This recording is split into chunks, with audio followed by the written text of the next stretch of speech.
This is really bad. This is the main street in Menasha.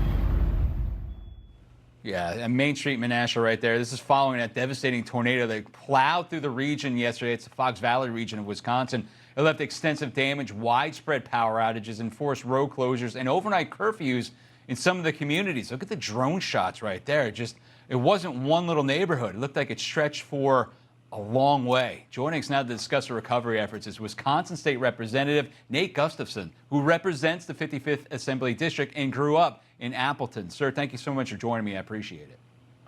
Absolutely. Thanks for having me. Yeah, so tell me what happened yesterday afternoon. Where were you and what did you do in the afternoon? What did you see? Yeah, so actually my morning, late afternoon started just kind of working in the Oshkosh area. And as the storm came through, we had a marginal risk. So a lot of people didn't take a whole lot of grievance maybe with the storm that was coming. And then something kind of churned, and a lot of people understood real quick that this was not going to be just a regular storm coming through. And then as you can see, obviously from the footage that you're showing too, it is by far the most detrimental and destructive storm we've ever had probably in this area in my entire life. I mean, I'm only 31, but I've lived in this area my entire life, and I've never seen anything like this. Last night I was out actually in the Neenah area, which is right next to Menasha, and the big just mature trees were just snapped like twigs. And so a lot of people are struggling, and we're doing cleanup efforts last night. Cleanup efforts continue today. And I know for a lot of folks, it's 3-4 days right now without electricity or water. One of the water plants even got hit pretty hard. So it's all hands on deck, conserving water, trying to just help out the folks that have been impacted. I did see that the National Weather Service this morning did come out and confirm that it was at least an EF3 tornado. Yep. They said about 1,500 yards wide and it went about 12 miles. So when you're talking about tornadoes, I mean, obviously in anywhere, any kind of general area, Wisconsin usually has them, in the woods or, farm fields where typically less highly populated area.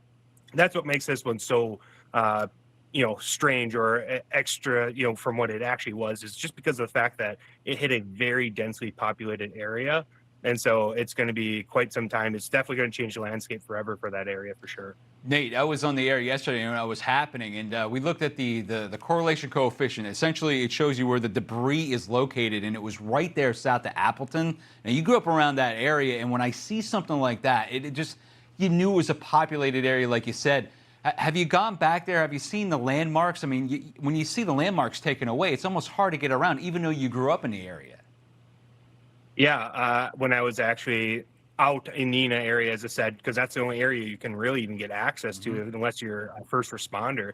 But the Neenah area, there's Riverside Park right in the downtown, gorgeous, older park part of the city. Looks flattened almost. There's trees. It was a big shady park, and most of the trees are down now. And so, again, you have a lot of these historic houses along the water, the lake shore there that the tornado came through. And a lot of them have ultimately been altered forever. It said some of these trees are almost as old as the houses that are there. Yeah. And so it's really heartbreaking to see. But if there's anything I know best in the Fox Valley is we rally together and we help our neighbors, especially in the time of need, just right now. Yeah, it's been less than 24 hours at this point. How has the recovery work been going? And actually, I should ask you right off the bat, have you seen any injuries out of this? I haven't seen any reports of injuries. Surprisingly, there hasn't been any reports of any fatalities yet. I'm not saying that's going to be that forever, but obviously there was enough of a warning, I think, that people were able to seek shelter when they needed to. But yeah, with recovery efforts, both counties, Outagamie and Winnebago County, are doing their job, getting resources to the ground. The city of Menasha's mayor declared a state of emergency, and now we're actually calling on the county executives as well as the mayor to contact our governor. We expect probably a state of emergency declaration from the governor as well. And I believe we're at the level now, as you can see again from the footage. We're going to need National Guard here. We're going to need to definitely get all hands on deck because this is going to be one massive cleanup has to start pretty much immediately. Yeah, and it's amazing right now, Nate. I'm looking at the power outage tracker.